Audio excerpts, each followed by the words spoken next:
Governor J.B. Pritzker turning up the pressure on the Chicago Bears after Indiana lawmakers advanced a bill that could help fund a new stadium across state lines. So the Chicago Bears are considering moving across state lines. Sorry. The Chicago Bears are considering relocating across state lines. Oh my God. I don't know what even that is. The Chicago Bears are considering relocating across state lines.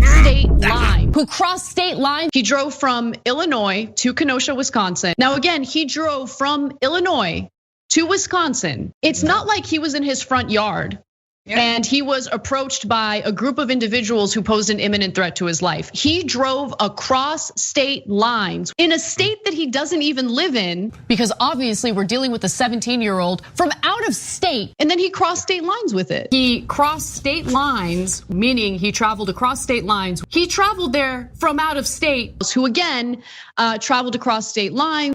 Sorry about that, guys. Something about that phrase almost always sets me off. It turns out that the Chicago Bears are considering moving from the city of Chicago, not to Arlington Heights, which is the location that they previously wanted to move to in the state of Illinois, but actually to Hammond, Indiana, which is in another state, which is over a certain line that I cannot describe for you guys out there in the audience. And yeah, this has caused a lot of controversy and a lot of anger in the state of Illinois and the city of Chicago. But in addition to that, it has caused a lot of jubilation and a lot of celebration on the right wing, because essentially they're choosing from a high tax state, which is the state of Illinois, and a high tax city, which is the city of Chicago, to move to a low tax conservative state, which is the state of Indiana. And thus a ton of people are excited about this, even though again, they're not changing their name necessarily to the Hammond Bears. They would still be the Chicago Bears. And a lot of people believe that this is indicative of reorientation of this nation in terms of the economic centers from blue areas to red states. And while that is actually true, in reality, this story is actually a bit more complicated than that. And I think it's important that we talk about this today. But before we do, I want to thank everybody who supports this channel via actualjusticewarrior.com/join. Give me the money. Give me the money. Okay? That sounds like somebody that believes in big government and is kind of floundering from what they used to have as a state and a city that probably was run a lot better. And when you look at the simple fact that our GDP growth is twice that of Illinois, and the number of people that have been moving in, I think I heard a stat where Fort Wayne, all the way over in the northeastern part of the state, its biggest population influx from the Chicago area. When you double down on heavy regulations, high taxes, people will vote with their feet eventually. And we are an enterprising state in economic development. Since I've been there, we've spent 1/3 the amount on incentivized jobs and raised wages by over 10%, 36 to 41 bucks. So look, there are multiple different segments about the Chicago Bears potentially relocating to Hammond, Indiana. There's a Fox News segment where they have representatives for Indiana that are bragging about how their state is just better run. Hammond is a great location for the Bears, and it's due to the fact, in large part, that you have all these different tax advantages in red states that you don't have in blue states like Illinois, which is one of the highest tax states in the union, and blue cities like Chicago, which likewise is one of the highest tax cities in the union. And of course, Brandon Johnson, the mayor of Chicago, understanding that this is basically a political death nail for him, is absolutely enraged by the idea that the Bears would leave the city of Chicago. And he has talked repeatedly about how the Bears belong in Chicago, despite the fact that he is not willing to do what is necessary in order to keep them. Is my face straight? Okay. All right, keep a straight face here. The Bears belong in the city of Chicago. The Chicago Bears belong in the city of Chicago, right? And I've said repeatedly that the door is always open for conversations, Kevin Warren did call me yesterday. We didn't get a chance to connect, and I still firmly believe that their best position is in Chicago, and it's evidence. The evidence is clearly speaking for itself. And of course, JB Pritzker is also incredibly angry about this, and he said in a recent event that he was doing that he was really upset at the Bears ownership because they had a meeting where they were going to discuss the tax advantages and benefits package that they were going to offer the Bears in order to have them stay in the state of Illinois. However, they made the announcement in Indiana that they basically passed the bill and gotten the whole situation set up for the Bears to relocate there. So what he's realizing is that the Bears ownership group is playing the states off one another, and he is about to be left holding the bag politically on this particular issue. And again, you can see the frustration in Pritzker's voice because this is somebody who wants to run for president, and losing an iconic Chicago team, the Chicago Bears, obviously would be an embarrassing thing for him to run on it going forward. Bears really do need to step up and kind of be public about what it is that they really want. I view that as there is a limit to what the taxpayers of Illinois are willing to spend. It's a choice by the Bears about whether or not they want to be in the state of Illinois. I think we've had really productive conversations, which again is why I was dismayed by, the fact that they didn't even tell us they were putting it. I get that they want to keep hope alive, as they say. Now look, I'm going to maintain throughout the course of this video that this would be a political disaster for both Brandon Johnson and, of course, for Governor J.B. Pritzker, because the mayor of New York City, when the Giants and the Dodgers left New York City in order to play in San Francisco and in Los Angeles, Robert F. Wagner Jr. ended up having to live with that hovering over his career as a big failure of his that he was only able to make up in 1962 when he ended up getting the Mets created for a National League affiliated team in New York City in response to that. But for a while, he did face rather harsh criticism, and it's not like you're going to have an expansion team in the NFL in order to compensate for the Bears, who, even if they move to Indiana, are very likely to keep the name the Chicago Bears going forward. But yeah, obviously Pritzker is upset. There's a lot of fears that they're going to lose a lot of economic revenue and whatnot from the Bears and not moving to Arlington Heights, which I believe is north of Chicago, or staying in the city of Chicago and moving to Hammond, Indiana. But the thing is, all of those concerns from an economic standpoint are actually not realistic in any way, shape, or form. And in reality, and this is absolutely crucial, the fallout that Pritzker and Johnson will face are purely political fallouts, because the fact is, these stadium deals that Pritzker is offering, that they're competing with the state of Indiana in order to offer, never actually work out for the municipality, and everybody can see this by the data time and time again. And yet, when the sports teams end up coming knocking, the politicians almost always bend the knee to them because they don't want to end up like Robert F. Wagner Jr., even though, again, Robert F. Wagner Jr. was actually elected to 2 additional terms after the Dodgers and Giants left because the economic impact of losing a sports team is greatly overstated. And in fact, the economic impact of the stadium deals is even more overstated, especially for the NFL, when you only have 8 home games a year plus potentially playoffs, because guess what? That actually does not support the hundreds of millions of dollars in tax breaks and public money that goes to these stadiums. And by the way, while the Chicago Bears right now at this moment in time are in fact a winning team, and thus there's a lot more attention on them as they're talking about potentially making this move, make no mistake about it, the Chicago Bears, despite being iconic to the city of Chicago, are not a good organization. And by the way, they've been laying the groundwork in order to cheat the city of Chicago and the state of Illinois in order to stage this potential move, which, by the way, might actually cheat the state of Indiana if they don't actually intend on leaving and they get the credits in the state of Illinois that they might be looking for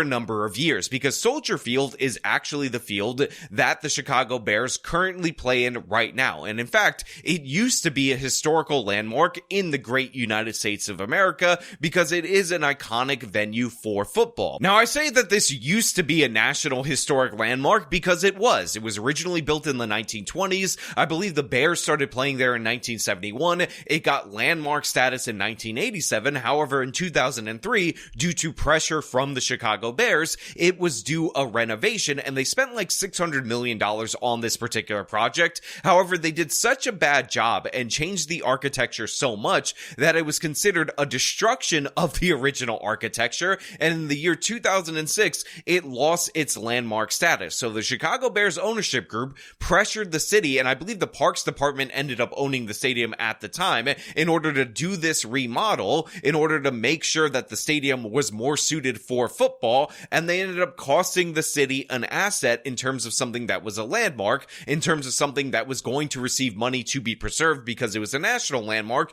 due to the fact that they did such a terrible job with it. And now that we're approaching a new time period where Soldier Field needs to be re-renovated, needs about $600 million more dollars, they've decided that they're going to opt out. And by the way, they had been signing shorter leases at this particular stadium for a lengthy period of time in order to play up their demand for a new stadium and set up for this confrontation between Indiana and the city of Chicago and the state of Illinois. And this is something that has made me not trust them at all whatsoever, because again, this is a classic move from NFL teams. There's entire ESPN 30 for 30 documentaries that they've made about it, you know, when ESPN actually used to do interesting stuff related to sports. So right now at this moment, we're actually seeing the playing off of Indiana versus Illinois by these multi-billionaire owners who don't actually want to pay the full cost of their own stadium. And make no mistake about it, all the promises about development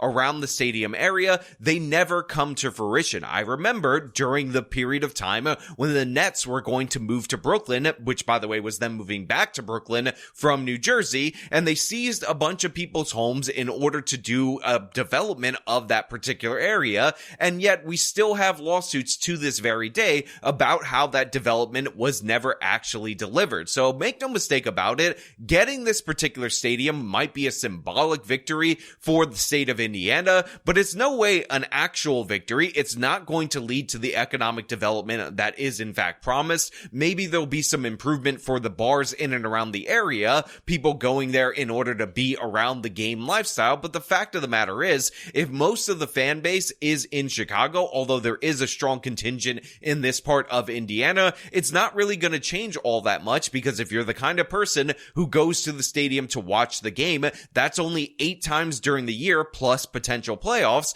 But if you're somebody who goes to the local iconic bars in order to watch the game there, then you're not going to uproot yourself and go 30 minutes by car to this particular stadium location in Indiana, and thus you're not going to get the levels of improvement that were promised. That being said, I will take the destruction of Brandon Johnson's political career, the destruction of J.B. Pritzker's ambitions for the presidency, if that is the result of this, but I'm not an Indiana taxpayer. I'm not the ones who are going to be footing the bill for what is honestly one of the shadiest and shystiest ownership groups in the entire NFL. And believe me, the NFL is loaded up with a bunch of terrible owners. Now, I remember Jerry Jones ended up doing this. He got the Cowboys moved to Arlington, but he also ended up hitting up and extorting the taxpayers for a practice field that cost like $100 million, and I believe they gave municipal bonds for that. And I'm just going to be perfectly honest with you guys out there in the audience, these deals never work out, and specifically, they don't work out for NFL stadiums, because the fact is,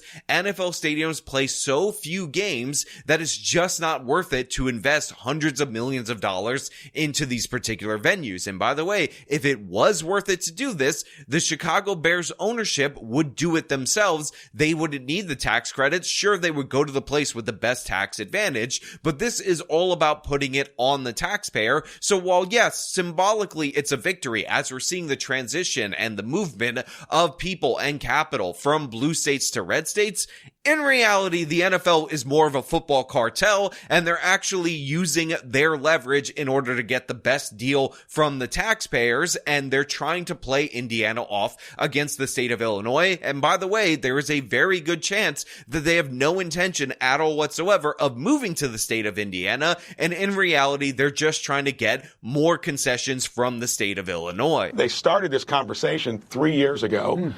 2.5 years, cold shoulder.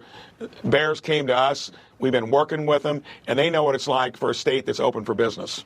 You know, Governor, why do you want the Chicago Bears to move to Indiana? You know, what are the financials on it? What do you get out of it? So same thing when the Colts moved from Baltimore. It's been a wonderful thing to have in our capital, and it's been a success story. We are the headquarters for the NCAA. It's a sports state. It's also a state where people are moving into, just like many other red states, because we're not growing government. We're growing freedom, opportunity, and a great place to raise a family and build a business. Now, look, I'm not somebody who's a sports hater or anything of the sort. You guys know I love my New York Mets, loved them since I was a children, since I was a little baby child. But the fact of the matter is, the economics around these stadiums are absolutely 100% clear. It is not something that is up for debate. This is like a policy like rent control or minimum wage or something like that. The numbers are what they are. The facts are what they are. The economic reality is what it is. So I'm not going to pretend that this symbolic victory is anything more than that, because in reality, Hammond, Indiana should not expect development to come as a consequence of this. And again, best case scenario, humanly possible, is what you had with the Atlanta Braves situation, where you had Turner Field, which was built for the Olympics, which is where Atlanta Braves were playing, and they end up shutting that down in downtown Atlanta. They moved, I believe, north to a different county outside of Fulton County. I want to say it's Kent County, but don't quote me on that. I'm going straight from memory on this, not looking anything up. It's actually Cobb County. My memory failed me. I did look it up while I was editing. And in that particular situation, you actually had the fan base more concentrated in that area for the Braves, because let's be real, baseball fans tend to skew more white and Atlanta tends to skew more black. And you actually had a good development in both areas. So that would be a win-win. But the thing is, we are not in any way, shape, or form going to get a win-win, because nothing is going to be done productive in the city of Chicago, because even though Soldier Field lost its landmark status, there's no way I expect them to destroy that and then actually do anything productive with it. But you know what? Those are just my thoughts related to this whole scenario. I want to know what you guys think about this down in the comments below. Again, I know a lot of people are covering this as big victory for Indiana, big victory for Republican, big loss for Democrats, Fat Man Pritzker, he no be president no more, Brandon Johnson, throw his ass out of office. But make no mistake about it, Brandon Johnson will be tossed out of office due to other reasons, because the promises of economic benefits of a sports team being in your area are very rarely actually realized. And in addition to that, the consequences of them leaving economically, again, not politically, also never really come to fruition. But again, let me know your thoughts down in the comments below. As per usual, if you like this video, show them by leaving a like, subscribe for more content, follow me on my social medias, support me via the support links in the description of this video. This has been me talking about Indiana versus Chicago versus Illinois when it comes to the Bears. Till next time.